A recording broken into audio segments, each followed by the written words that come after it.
Good evening, everyone.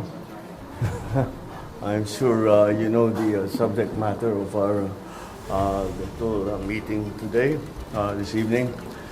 The plane carrying former President Rodrigo Roa Duterte took off at 11:03 p.m. this evening and exited Philippine airspace. The plane is en route to The Hague in the Netherlands, allowing the former president to face charges of crimes against humanity in relation to his bloody war on drugs. The former president was earlier placed in government custody at Villamor Air Base after his common law wife, Hanilet Avancenia, and members of his entourage arrived at 9:20 this morning from Hong Kong on Cathay Pacific flight number CX-907. Mr. Duterte was arrested in compliance with our commitments to Interpol. Hours before his arrival, Interpol Manila received an official copy of the ICC warrant. This prompted the Prosecutor General of the Department of Justice to serve the warrant. Interpol asked for help, and we obliged because we have commitments to the Interpol which we have to fulfill. If we don't do that, they will no longer help us with other cases involving Filipino fugitives abroad. This is what the international community expects of us as the leader of a democratic country that is part of the community of nations. So I'm sure that the details that surround this what has happened today are familiar to you. I just wanted to make very, very clear and give you the facts from for the departure of former President Duterte from the Philippines. Thank you. Thank you very much, Mr. President. Kanina po ay nagpaabot ng tanong ang mga miyembro ng Malacanang Press Corps at atin po itong sasagutin. Question number 1. Mr. President, meron po bang pisikal na kopya ng warrant of arrest laban kay dating Pangulong Rodrigo Duterte mula sa ICC? Meron. This came in. Actually, it came in. I received it from Secretary Remulla. I received it at 3 a.m. last night, and I looked at it, and we went back and forth. 6:30, he wrote me again, and he said, "We have it already. We have the warrant of arrest from Interpol." And I said, "Okay, we'll put all our plans into place, and sige, let's proceed as we had discussed." Now that's what happened. So yes, there is a very clear document that will explain that will explain the basis on how we conducted this arrest of former President Duterte. Sir, is it okay if we give them a copies of the arrest warrant? Photocopies of the arrest warrant? Would that be possible? Do we have limitations on that? We have the limitations. So We have here the SILG, who has been, of course, part and parcel of the entire operation. we will provide the PCO with a digital copy. It has been attested by the Secretary of Justice and the Department of Justice as a lawful and legal warrant. We will publish it after this press conference, and you can use it as reference. These are, it's very simple. It's a request to the Philippine government from Interpol to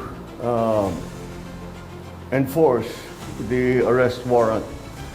And of course, we comply with our commitments to Interpol. We did not do this because it was derived from or it came from ICC. We did this because Interpol asked us to do it. And we have commitments to them, and we lived up to those commitments. Sir, thank you, sir. Second question, sir. Mr. President, sinasabi ng kampo ni PRRD na unlawful arrest daw itong ginawang pag-aresto sa kanya. Well, we followed every single necessary procedure. We had a very good basis on which to serve that warrant and to read him his rights. We followed all the legal procedures that are necessary. So I'm confident that if in further examination, you will find that it is proper and correct. Sir, third question from the MPC. Mr. President, may violation ba ito sa ating soberanya, itong pagkaka-aresto kay dating Pangulong Duterte? No. Bakit naman? Dahil consistent naman tayo. Hindi tayo tumutulong sa investigasyon ng ICC. Meron tayong contact sa kanila, natural. Pero no, not on an official level. We didn't help them in any way. The arrest that we did today was in compliance with our commitments to Interpol. It just so happened that came from ICC. But it's not because it came from ICC. It's because it came from Interpol. Pang-apat po na tanong, Mr. President, sinasabi po nila na ito ay political persecution lamang at may kaugnayan din daw sa 2028 elections. Okay, well, I'm sure sasabihin nila yan. But this case started in 2017 when we were still members of the ICC, and it was during the time of former President Duterte. So I don't see how that can be political persecution on my part, because it was initiated before I even came into the picture. So that would seem. But once again, we have to recognize that, of course, it's natural for people to put lalagyan ng politika, kulay ng politika. Pero sinundan lang natin yung ICC, yung Interpol. Hindi natin kinakausap yung ICC. Marami silang hinihingi sa atin ng mga dokumento, wala kaming binigay. Yun lamang, hindi natin mahindian ang Interpol. Pag sinabi sa atin, tulungan nyo kami, kailangan namin kunin itong taong ito. Dahil, kung maalala ninyo, lahat ng mga tumakas dito sa Pilipinas, kagaya ni Alice Go, kagaya ni Arnie Tevez, kung sino-sino pa, pati naman yung mga human trafficking sa Myanmar, pati sa mga nadadamay. Sinong tumulong sa atin para makita natin yung mga ating kababayan na inaapi at ginagamit sa masamang paraan? Ang Interpol. Kaya naman, dapat naman tayo, pagka sinabi sa atin, tulungan nyo kami sa ganito, tumulong kayo. Kaya naman, ganun ang ganyawa natin. Maraming salamat, Mr. President, sa paglilinaw ninyo. You want to ask another question? Take one question. All right, sure. Sir, there are calls for people power. There are, in fact, as we speak, protest actions ongoing. Would you like to address the supporters of the former president? The supporters of the former president? Well, again, the government is just doing its job.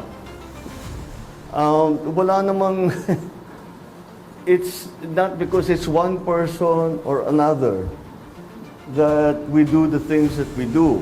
Maybe sa nung mga nakaraan na mga administrasyon, baka ganun ang ginagawa. Pero para sa akin, hindi naman ganun. Sumusunod tayo sa batas, We are a member of the community of nations. We must live up to our responsibilities, to the commitments that we have made to the community of nations. And that is what's happened here. Politics doesn't enter into it. Bakit? Why that? You know, he's never going to be a candidate for anything. Why go after him? Di ba? At saka 2017 pa ito, wala pa ako. Civilian pa ako noon. So this is the evolution of his case, and this is where we end up. Yeah. All right. Thank you very much, Mr. President. Thank you. Thank you. Good evening. Thank you. Thank you for watching. Stay curious, stay informed.